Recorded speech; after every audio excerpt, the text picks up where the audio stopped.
Victoriaville prend les grands moyens pour lutter contre la crise du logement.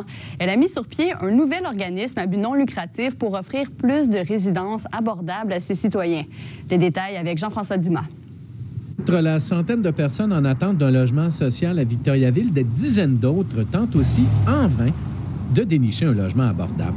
En termes de logement abordable, juste depuis janvier, notre service d'aide à la recherche au logement, on est à plus de 70 personnes. Devant un taux d'inoccupation locatif de 0,8 %, la Ville et son office municipal d'habitation créent Innove Habitat Victo. Aujourd'hui, la Ville de Victoriaville vient en aide à ses citoyens qui en ont grandement besoin et elle vient en aide à ses promoteurs qui ont la volonté de faire du logement abordable mais qui ne peuvent pas le faire. Outre la construction de logements abordables, l'organisme sans but lucratif fera l'acquisition et la conversion d'habitations pour faire face à cet enjeu. Cette mise en marché permettra de freiner la flambée des coûts des loyers dans le temps et permettra à de nombreux ménages de se loger dignement sans devoir consacrer une trop grande partie de leurs revenus à l'habitation.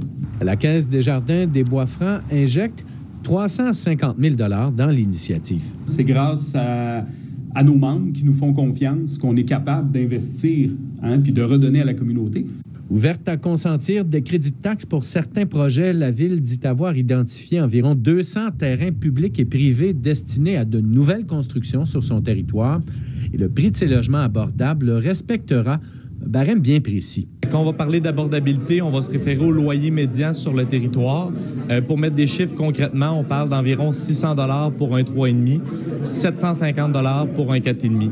Pour la Corporation de développement économique local, le projet tombe à point. Que ce soit des gens qui viennent de l'international ou d'autres régions, il n'y a pas beaucoup de logements disponibles. Or, ce matin, c'est la réponse qu'on attendait depuis longtemps. Les responsables de ce nouvel organisme sans but lucratif et la Ville disent maintenant vouloir agir rapidement. Ils invitent d'ailleurs tous les promoteurs intéressés à se manifester. Ici Jean-François Dumas, Radio-Canada, Victoriaville.